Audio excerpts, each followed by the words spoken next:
and he just manhandled Grimlock pretty much 5 games in a row. So he popped off on Vladimir as well a couple of weeks ago. Like really popped off on Vladimir. So Kia, keep give him a powers. carry, and he will carry. All right, we'll have to see if that's going to come in. We are into picks and bans. Raise your governors on the blue side and Enclave on our red side. So we'll see.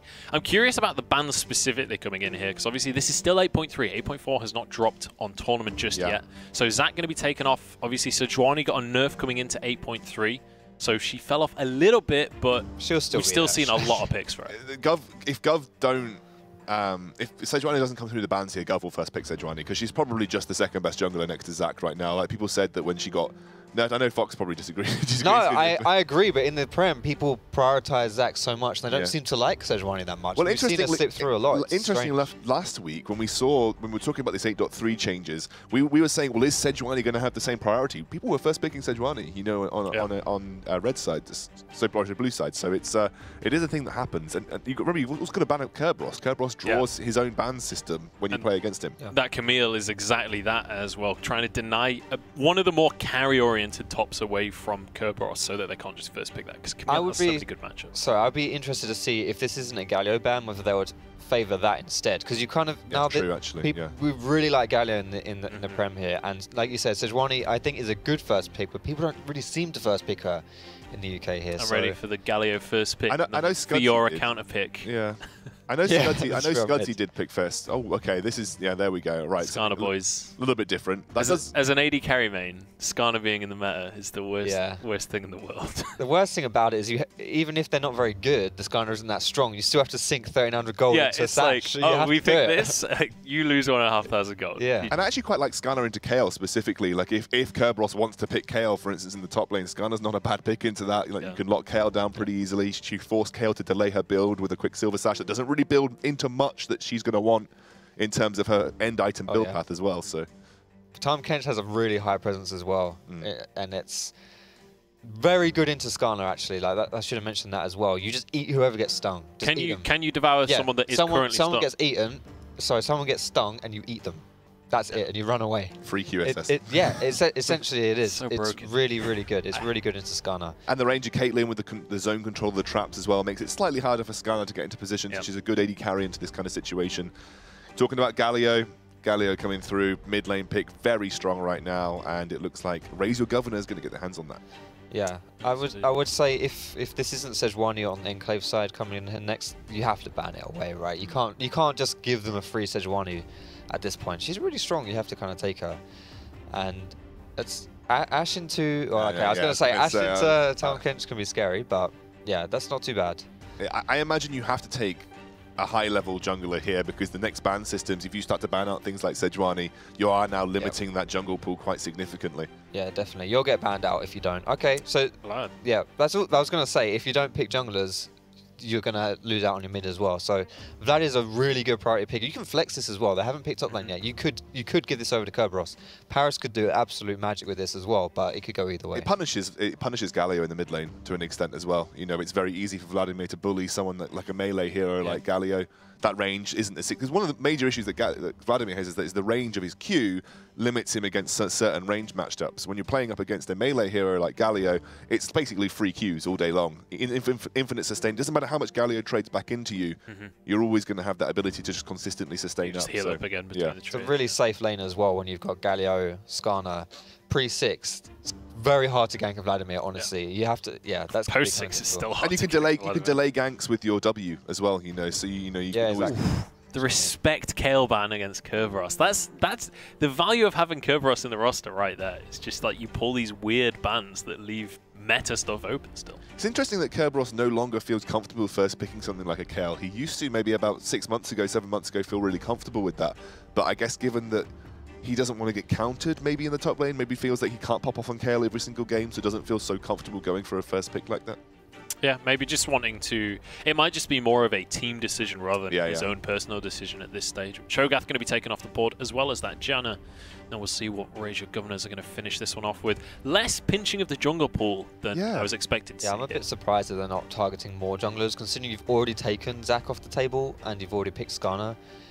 There we go. I was going to say, you have to ban Sejuani here, surely. But there it is. So now we'll see whether it's most likely going to be a mid lane Vlad. I mean, actually, it could go. It's about 50-50 at this point. I mean, we've been seeing Vlad so much in the top lane, and I think that is the benefit of having this flex. You can draw this KO ban, and you're not sure whether or not that's actually going to go. And it's Kerberos as well. And so yeah, exactly. You never know what he's going to play. Jarvan locked in. Still a very good jungle. Yeah, still a very good jungler. Like on 8.2 or 8.2, Jarvan was the best jungler in a way. Like a lot of people really prioritized him 8.2, but 8.3 had some nerfs.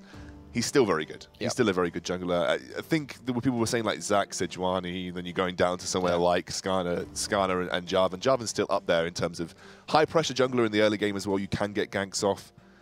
So yeah, definitely Jarvan's still good. Yeah, that's a really good pick, Tarek into Vladimir. Basically, Tarek presses a button and destroys the team fight. And Vladimir, if he presses R, and then you lap down the Tarek ultimate as well, that's really, really good counter to the Vladimir. You also have the damage reduction of the Galio ultimate as well, so you've got like two forms of major damage reduction coming out from this team. Huge zonal control, deals with the Vladimir specifically super well. You can't commit to the team fight as a Jarvan when that comes down either. It's this composition from Raise Your Governors is looking pretty good. It's looking decent. My only reservation is that they have... Their only carry is Ez. That's really their only main damage dealer, and I would argue that if you want to have one carry, Ez isn't really the best choice because he's not a hyper carry. He's not that person. He doesn't really compare to Tristana and stuff. I know she's banned, but in theory, Tristana or these other champions that can really hard scale. So, and then you've now got the Gangplank who made it all the way through the pick and ban phase, right to the very end. It's a fantastic pick for Kerberos. He's going up against a tank top laner where he's going to have free farm. He's going to scale up very quickly to a late game monster of a Gangplank. You've got a great matchup really for the Vladimir in the mid lane. And just like Foxdrop said, this Raise Your Governors lineup is like the only real major damage source in the late game is going to be this Ezreal. How on earth on this composition do you get to a Caitlyn? How do you kill a Caitlyn as this composition realistically? Like, yeah, Caitlyn gets QSS, suddenly Skarner can't get in there. It's very difficult to kill the Caitlyn. They've got all the front line in the world, but if you are relying on a counter engage to make your team composition work, that's up to Enclave to make the mistake. You lose all proactive play with this composition from Raise Your Governors. All right, we'll see if the proactive plays can come out from Enclave and whether they'll make those mistakes on the engage and whether Raise Your Governors can take control of those fights. But other side of that, towards the mid game, the pick potential on Raise Your Governors is phenomenal. Like, all of those ultimates are designed around finding those picks, so they could just snowball this to a victory without ever needing to team fight. Yeah, but if it goes late game, you have to put the eggs in the the Enclave basket, yeah, absolutely. Enclave, yeah, that's weird. Vladimir, late game, crazy. GP, crazy. Caitlyn, crazy. It's really just, you do not want this game going late. But Munch raises a good point. You've got some very good tanks who deal decent damage in the mid game. Ezreal's going to spike pretty hard off 2 to 3 items, so you can try and roll with that. If you can push your advantage in the mid game, start making picks, like you said, start engaging team fights, trying to be proactive.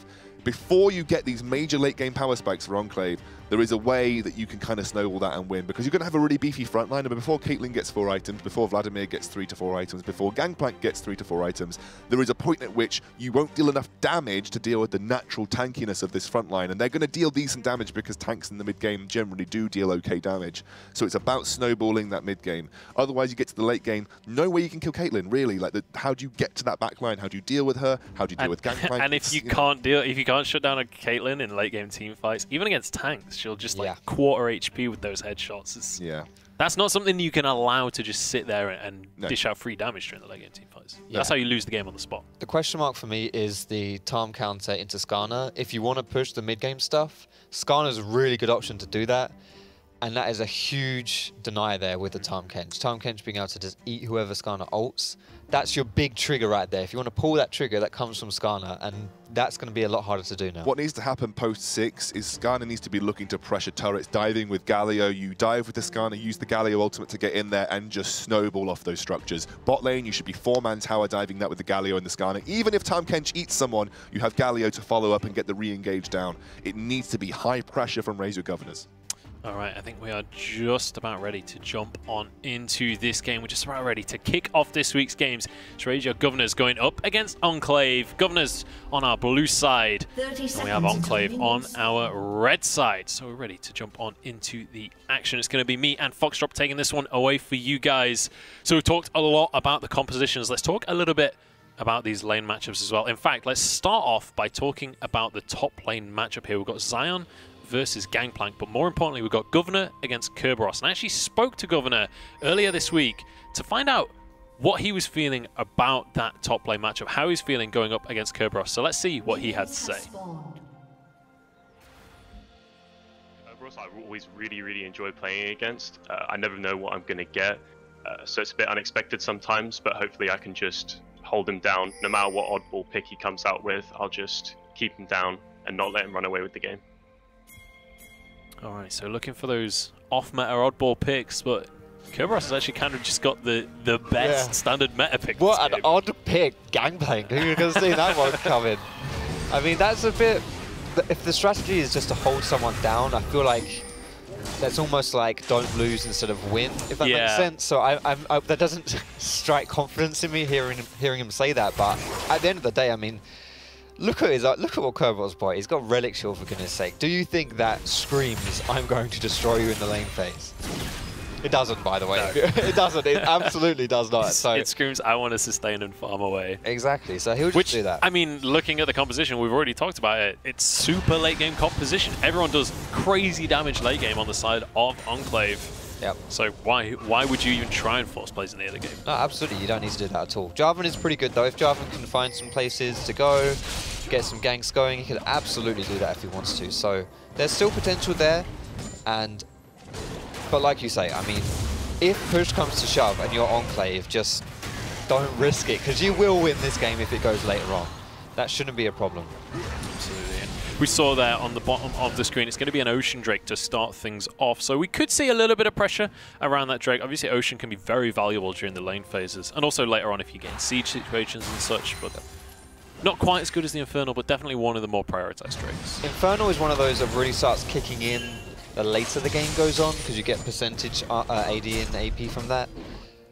But before 15 minutes into the game, so in the lane phase, basically, Ocean is the best dragon to have. Just the regen it gives you. As we see, Paris is getting really a bit too low there. I don't know whether they took a tower shot or something. Where's Reshi? Reshi's coming in. Ooh, cheeky. Nice little flash there from Parrot. I thought he was in a lot of trouble there, but Reshi can't quite get it. But I mean, he's going to be happy with he literally just walked into lane and got a flash for it, so you definitely can't complain. Monkeys, though. I think he's there just to try and counter the Skarner because he saw them running down there, but obviously can't force anything under that tower right there. But that's kind of the advantage that Caitlyn's going to be looking to get in this bot lane, is just pushing and harassing and seeing whether through that you can deny Ez some farm. And something that's kind of specific to Ez as a champion uniquely is he wants to recall relatively early to get that tier, to get the early tier stacking. And Caitlyn is really good at forcing you in lane because she's constantly pushing waves under your tower. So unless Skarner can show up to alleviate some of that pressure and allow Ezreal to get an early back, we could see a little bit of late scaling go on there from Jakamaka, which, like we were talking about, with the mid-game spikes being Razor Governor's, sorry, wing condition. You can't really afford to have a late spike, basically, a late stacking on that tier. We need to see some early aggression out of the Ezreal. We'll have to see if that's going to happen. Reshi going to be the one doing some early aggression as he pushes in, takes away a camp. He's even going to get a nice little trade for himself, and in the meantime, Paris taking a beating from Croxon here. This is a 2v2, but very separate 2v2. Paris is going to be the target. Doesn't have his flash, you're absolutely right. There's a knock-up though. First blood goes down to Paris. Wow. He's going to be able to keep himself alive on this one. Croxon's now in trouble because Kerberos has arrived on the scene. Gets one barrel down. Doesn't quite land the damage though, and there's a stun coming on through. Governor's arrived. This is a messy team fight. Knock-up comes on through though. It's a second one for Enclave, and now Governor has to flash away from this one. Bad news for the Governors. I believe a good friend of mine once described the team fight as sweaty. that was sweaty as it gets right there for a pre-6 team fight. Absolutely beautiful. Rip out your BO Basher after that one, lads. Disgusting. I mean, I was surprised Enclave came out on top of that. Yeah, I was as well. It was the fact that Paris didn't have his flash. Yeah, that's exactly that. And Skarner, early game, one of the best pure duelists junglers. Like, if you go toe-to-toe with Skarner, you're probably going to lose that fight. There are very few champions who really do win that, and Jarvan is not one of them. So I was surprised. I was like, well, here we go. We can do this. This is a 2v2. It looked like two 1v1s, really. Yeah. But no. It was as soon as Monkey's EQ came off cooldown again, they immediately grouped up, got the double knockup, and that was they played it really well. To give credit to Enclave there, that was a really well played team fight, but definitely slight perspiration coming through, if I can say that. Have you not heard that phrase before? No, I mean, not really. It's like an FPS phrase. Oh, really? It's okay. like when it's a really sweaty game. It's like really close. Really like everyone's trying as hard as they possibly can. You know those games where it's like super intense. That's a sweaty game. Yeah, you know, I can picture it. Yeah. We've all been there. I just had never heard that before. It comes from, I think it originally started getting used in Halo. Oh, okay. Which is why no one's ever heard of it. Whee! Oh. Halo esports. I shouldn't play. Last time I was here, actually that's a lie. One of the times I was here, I came here for a Halo event. Did you? It's a no flame Halo Wars. Release of that. Yeah. I remember that one. I actually, we shouldn't. we should move away from Halo. I actually love Halo 3, one of my favorite games of all time. But moving on, let's talk a little bit about League of Legends. Here we go, charging on down the lane. Raise your governors, ladies and gentlemen. Frappy has been caught, has to flash away from the knockup, but Shogun could be the next target. Does have his grey health to fall back on, but I don't think he'll survive this one. Does devour Eshi just for a tasty snack, but not going to be eating Scorpions here today. A nice roam by Governor as well, and he's still got his TP. That's one of the good things you can do with Sion, is after level 6 you can just lane gank with your ultimate and then TP back into the top lane. Not really lose anything, right? You can see he's TPing back in already, so that's good. Rage the Governors were looking for a little bit of Sion going down there, and getting that in the bot lane is really important because that is your carry. Jakamaka is your carry. There's a lot put on his shoulders this game, and to get him the advantage is very important if they want to be able to transition this into mid-game stuff going down. Absolutely. And Meteor actually being run on Governor there as well, so a little bit of extra harass coming through. With the E. Monkeys has come on in, but doesn't actually find a situation. I think just trying to help Frappy not get shoved right under tower, not get bullied too much here. Keep that tower nice and healthy for the later stages in the game. Looking at the CS numbers, we do have a couple of leads starting to build up in that bottom lane. Frappy managing to build a bit of a CS lead. Obviously the kill is on the side of Jakamaka, so it's not too significant. But obviously that matchup, Caitlyn typically is going to have a good advantage. Yeah, absolutely. You're expecting the CS advantage to be with Frappy there on the Caitlyn. That's 100% something that's not surprising to see. What is slightly surprising, for me at least, is in the top lane where we can see Governor is getting a CS advantage. And every time we look top as well, Kerberos is sitting there pretty low, honestly. He's taking harass. He's just kind of sitting under his tower waiting for the minions to come in. Yeah. He just take that again. He took another one where Kerberos, Governor just shouts at him or shouts a minion in his direction, and he just takes the harass. Intimidation tactics. Here we go. Reshi wants a kill on this one. Kerberos his oranges. Could be in trouble. He's not even going to eat his oranges. Doesn't have his chance. There's a knockup. Governor grabs a kill for himself. That's 3 in the top lane. They should be able to take the tower, but it will be traded by Enclave as they push on this bottom lane tower themselves. Should be able to trade this one though. Yeah, first one tower going to Enclave though. That's a very nice reaction. To see that there's stuff going on top lane, that this is going to be happening here, and then instead, okay, we're going to do it bot side. So Enclave get first blood tower, don't get the kill, but they'll get Dragon as well here. Whereas Governor, Rage Governor gets the kill. Monkey's struggling a little bit here. Paris Green, mate. He's spamping his mid laner. Help me! Oh my goodness, he doesn't actually get it. He might even die. He's got this. He's got the shield. He's got smite. Okay. Ooh, that was a little bit dicey. It's where, like, he's got away with it. If this was solo queue, the enemy jungler would have shown up there. You would have died, lost the dragon, typed open mid in chat, and just gone AFK. The enemy jungler happens to be like a Rengar or something, sneaks on in. Or like, the AD carry would have stayed bot to push the tower down instead of helping you. Then you die, and then the AD carry types jungle difference and all shit. There's like a 1v1 mid. Ezreal tries to ult the mid laner and just happens to hit the jungler on the way past. That'll be awkward. Oh dear. Classic. That's a potato monster moment right there.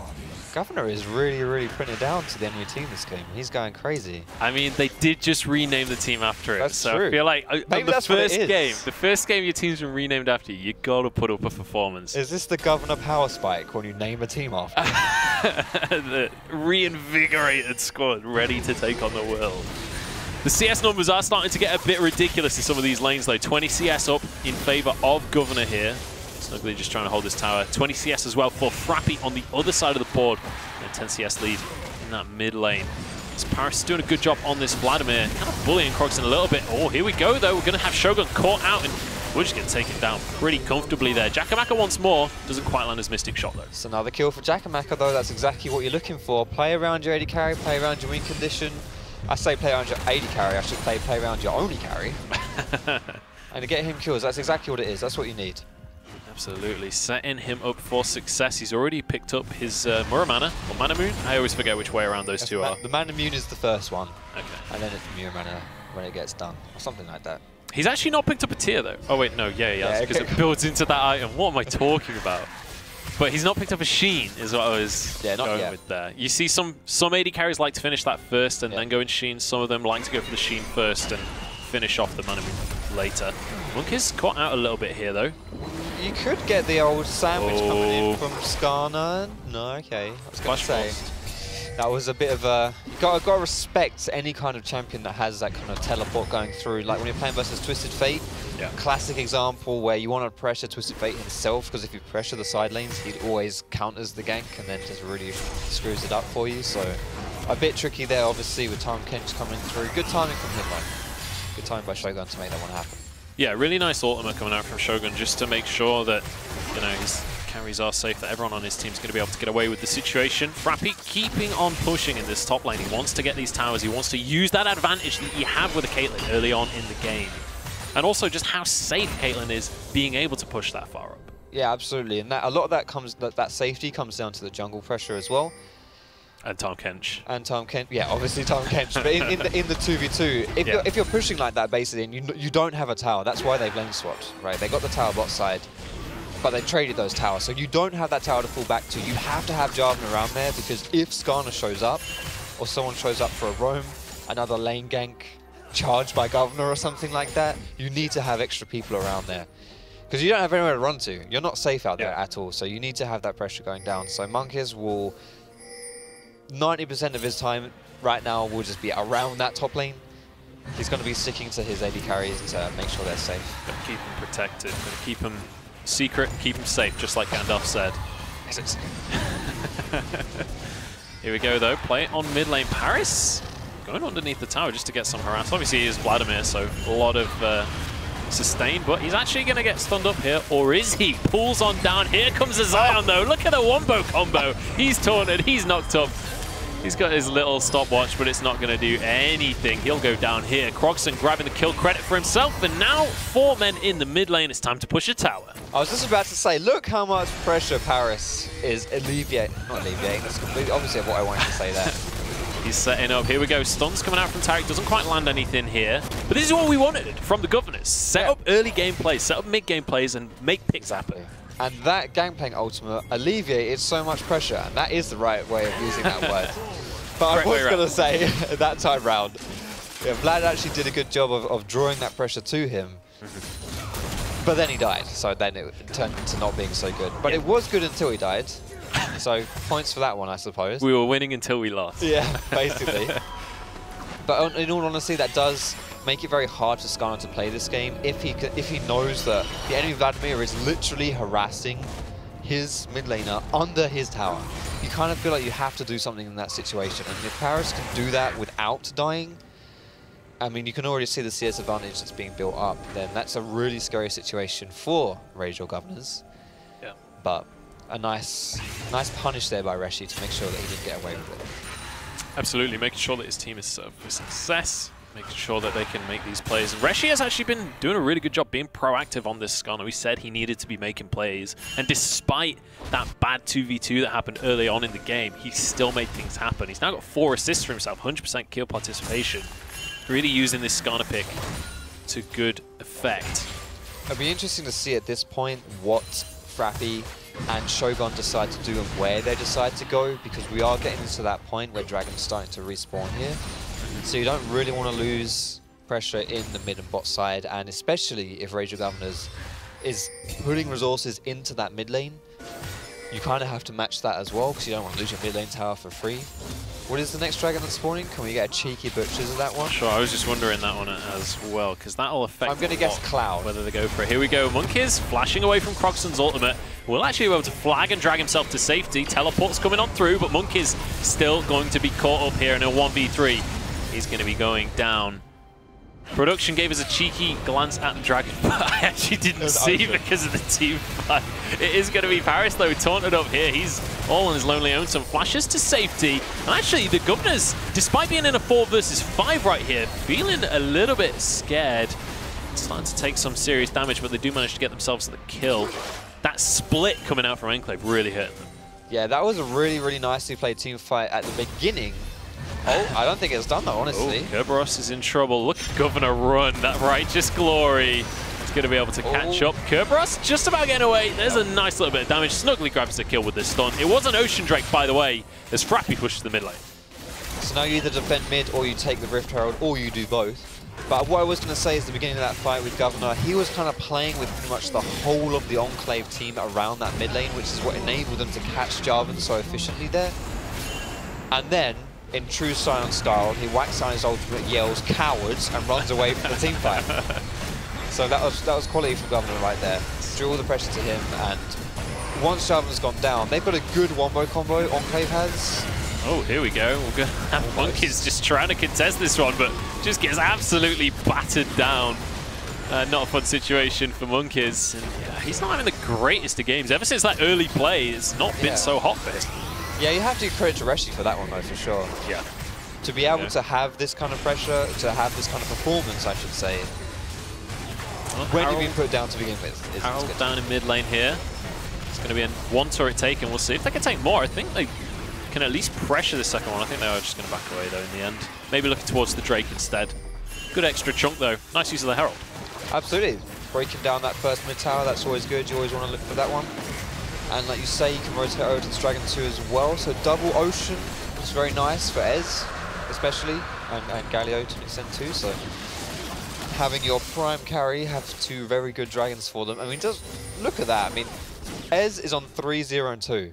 We talked about how Ez had to be the person to make it happen. It kind of it succeeded or failed with how Ez got on this game. And this is perfect. If you're Razor Governors, that is what you wanted to see. Yeah, absolutely. Set him up, get him a hat-trick early on in the game. However, on the other side of that, he is 50 CS down right now, or 40 CS down, which is a pretty big deficit. That's essentially the equivalent of 2 kills at the end of the day. So Frappy is not exactly doing so bad for himself either. He's almost got his static Shiv to rock on with, so he's going to be doing a lot of damage when it gets to these skirmishes. Yeah, absolutely. It's not like Caitlyn's weak by any means at this point either, and it's just that Ez kind of sacrificed farm to make the plays happen a little bit more, but at the same time, I have mentioned how Razor Governors have played this one well, and this is more or less the situation and the spot they want to be in, but it's not like it's lights out for Enclave by any means. I mean, they still have the superior scaling, and they still have the people who are and who will be scaling are doing well. One of the key things to bear in mind is, like, yes, the score is 8-2. That looks amazing, right, for Governors, but the towers are even right now, and the gold is only 2,000 ahead. Yeah. Actually, Paris taking a good chunk of damage from Governor here. He's just trying to make sure that the counter trade doesn't come on through. We are having a few pings, and by the looks of things, Enclave want to make a play up in this top lane. Governor could be in a bit of trouble. Not really the perfect target to start a dive onto, to be honest, though. Pretty darn tanky. But they should be able to get the tower at least. So now it comes down to what Governors do in return, which they did get a bot side tower. They could probably keep pushing, honestly. I mean, they've dedicated a lot of people to that play in the top side. Croxton finding a 1v1 on Kerberos here. Good amount of damage taken, but actually trades it fairly evenly. The turret doing a lot of damage itself to Croxton. Reshi's here as well. Going to make a play for this tier 2 mid turret, which is a big deal at this fairly early stage still, being able to take that. It's going to open up the map a lot. In the meantime, the top lane tier 2 being shoved by the opponents, but Governor doing a good job of just trying to defend this one. We can just clear those minions. It always annoys me how much base damage Sion has to damage there. Yeah, Sion is crazy. He's actually going for this. What? Oh my goodness, Frappy! So close to getting absolutely obliterated, but Luckily for him, wow, he's got a time catch on his team. That was a good escape right there. That was looking kind of ugly. I was sure he was going. Yeah, that was that was crazy. I mean, you do more damage to the Cyanide the further you travel, but I did not think that was enough. That was like half his HP. Yeah, that was a lot for a half health hit there. That was crazy. Here we go. Governors going for a Baron play at. It's only just gone onto the map, but they are going to try and make this one happen. Taunt comes down onto Shogun, flashes forward all across the board. Paris trying to make a play on Vladimir, will flash himself to safety. But Enclave have split themselves up, but the key thing is they've stopped the Baron right now. Governor stepping on forward. They want to try and find someone here. Croxon actually going on to Shogun, but that's not really the best target. We've got Monkeys suppressed on the back line here. Reshi getting low, though. This could be huge for Enclave. They're starting to chase this one down. Shogun still in a 1v1 against the mid laner. Croxon is so distracted, so split from the rest of the team. He's now going to be collapsed on. He's trying to get these kills, but he just doesn't have the damage. Beautiful from Shogun to distract the mid laner. And that was such a nice start for the fight by Governors. The name's Gov. It's confusing me. But it was really solid the way that Taric used his ultimate to counter the Vladimir engage. Like we mentioned in the draft right there.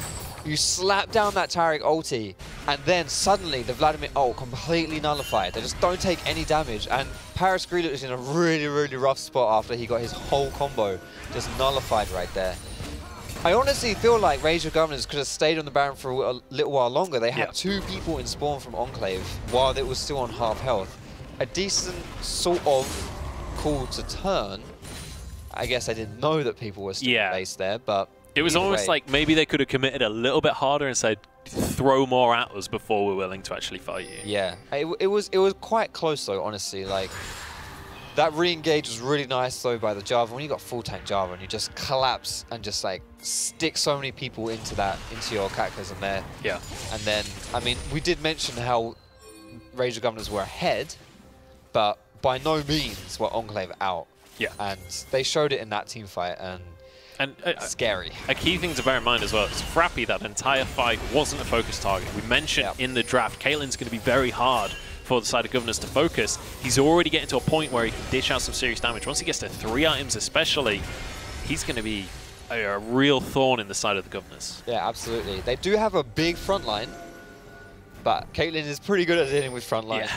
So she'll get that last Whisper as her fourth item, and she'll be in a pretty solid spot to deal with Governor or Reshi or even Croxon. I mean, that last fight, Croxon just like went way in and just tried to like 1v1 the Tom Kench. I think it was him. It was Shogun. Yeah, not really not the optimum target. Honestly.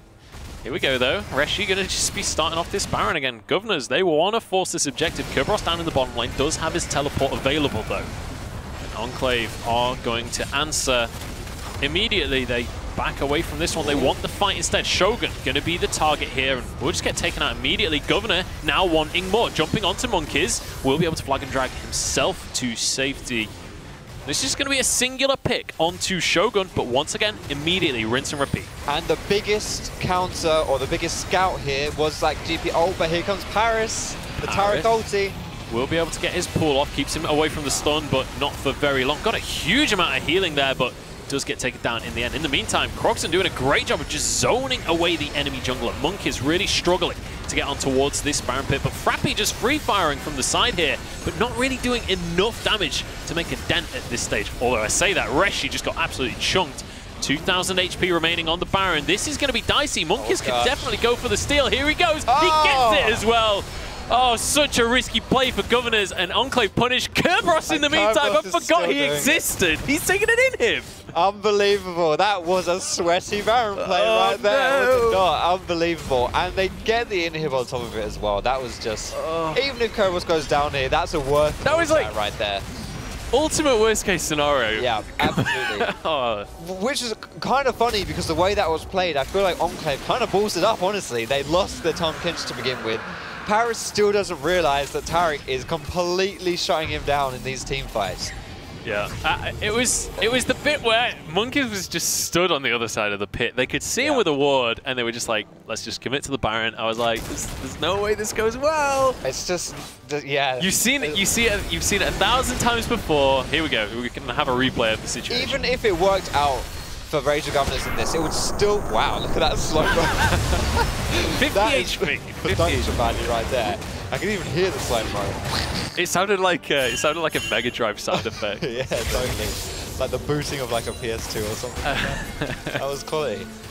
But even if that worked for Rage of Governors, that's still a bad play. That's one of those where being results-based and be like, phew, we got the Baron. No, their coach is still going to smack him around the ear for that one. It's just like, not only did Enclave get the Baron for themselves, they got a bottom lane inhibitor, they even got another Ocean Drake on top of it. Literally, the three major objectives that exist in League of Legends were all swept up by Enclave there. That was like the biggest swing we've seen in this season of the Premiership. Yeah, and that really, really sucks for Rage of Governors. I mean, top tier analysis right there, but especially considering the team comps and the way that this game is probably going to look for the next 5 or 10 minutes, where up until they lost, they were winning, right? It's going to be one of those games, but we'll see if they can get Shogun here. He's by himself. Here we go, Shogun caught out. Great health will keep him alive for a little bit. Suppressed. That's going to be the Skarner ult used on him, but could be worth it here. Kerberos on the front line. Frappy trying to get in, but Croxton's just tanking him. Here we go. Massive ultimate coming through. Doesn't quite get the knock-up as Paris is going onto the backline. Snuggly flashes to his death there. 2 kills for Paris. Now onto Monkeys. Trying to get the taunt onto Frappy, and they will be able to do so. If the Caitlyn goes down, this is huge. Does manage to jump away, though. Gets the lifesteal. Just about surviving. Governor trying to finish this kill, but he's not going to be able to in the end. Passive, though, might be able to just finish off Frappy, gets the movement speed, gets to Blast Cone, and gets away with it. That was the first time we've seen Paris be able to initiate without the Taric ulti being up to stop him. Taric ult came down early in that team fight, Paris with a beautiful flank, and then you can really see that team fight honestly was a perfect example of what happens when you lose Jackamaka if you're Rage or Governors. That was pretty close towards the end. I mean, you saw Governor and you saw Croxton almost be able to deal with that, but they just lacked a little bit of damage there. They just weren't able to quite have enough to bring down Frappy, and then boom. Honestly, this game feels so much like so many solo queue games where you have the lead early on, but you just can't make anything happen with it. And you get to like the 30-minute mark, there's still tier 2s on the map, you've not made enough of an impact for that lead to matter. And then every single fight that happens, even if it's even, it feels like the opponent takes more. And now Enclave are in this situation where they've got an inhibitor down. They've even got a Nexus turret down. They've already had one Baron for themselves. They've got extra dragons on you. And it just feels like that victory is just further and further with every minute of the game. I feel like no matter what team you are this game, you're not particularly happy with the game at all. I feel like Rage or Governors, it's more like a game that they've given away than lost, if that makes sense. And I would even say the way that Enclave got back into the game, I don't really think they played that Baron play specifically, which is the big turn. I don't think they played that one particularly well at all. I mean, they lost Shogun at the beginning, and then Paris 3 pretty much just wiped and died without doing anything too. It's just, this is not a very satisfying game to play, basically. I feel like you must be frustrated, but obviously more frustrated if you're Rage or Governors. You had it all in the palm of your hand, and to be honest, Enclave were making it a little bit too easy, in my opinion, for Rage or Governors to... They weren't respecting Rage or Governors, I'll put it that way. Yeah. But they still... they pigeonholed themselves in this comp, and now they're in the worst case scenario. Yeah, I mean, I think that was one of the biggest misplays, was the competition not having enough threat on it in the first place, but it's one of these games where it's like, everything has gone so messy since the early game that it's very hard to kind of just reset and get into a very structured mode and set things up correctly. And it kind of, those games, they're like a vicious cycle where it just gets messier and messier, and you can never quite get out of that like skirmish mode. It just continues to be messy for the whole game. Here we go, the Kerberos going to be knocked up here. It's a 2 versus 1, and he might just go down. Gangplank ult does come on through, but he's taunted. Should be able to get finished off here. The knockup will come on through, and it's going to be a kill going over to Governor here. And nothing else comes out for Enclave, so that's a nice positive play for Governors. Yeah, that's really nice of them to get that pick without actually having to lose something on the side there as well. That's good. You kind of want to sort this out. Enclave were looking to maybe siege a little bit too much there. It's a little bit too scary, but nope. Get away with it. You're talking about this game being quite messy, being one of those where things are just happening and skirmishing and all that stuff. I feel like messy games like this favor scaling comps just so much, or just as long, I should say, as the messiness doesn't end the game. I'm probably talking way too much. So long as it's like even messiness. Pretty much, no one can like take too much off. As long as you can hold on, then these messy games are fine for scaling because everyone's getting fed. You're getting stuff out of it still. Yeah. It doesn't. If you're messy, but you can't really gain that upper hand by a significant amount, then you could just chill out and scale, and eventually the messiness will start falling into your favor. Yeah, I think one thing that's quite important to mention as well this game is actually vision control. Control of the map in general has been in Governor's favor the entire game. Even now, when Enclave, they've taken that bottom lane inhibitor previously this game. They had a Baron, they had all of the dragons and everything. They've never actually had control of the map. It always feels like it's Enclave trying to stop Governors making a play. So it's great that Governors are being so proactive this game. Yeah, absolutely. I feel like more or less the theory behind what Razor Governors have wanted to do this game has been really good, but are they engaging topside or are these just loads of pings? Well, there's teleports coming on through. Here's a ulti coming out as well onto Paris. Stun onto Shogun. He flashes away with that one as well. He's actually built himself a QSS on the top bench just for that exact situation. It pays dividends right there. That means the Governors, they've used a lot to make that happen. Look at bot lane again. Kerberos is just going for the old back. Guess who it is? I mean, classic Kerberos. If Enclave can stop these recalls here, Kerberos can do a lot of stuff. He could maybe end the game, honestly, but we did see Governor managing to make it back to base.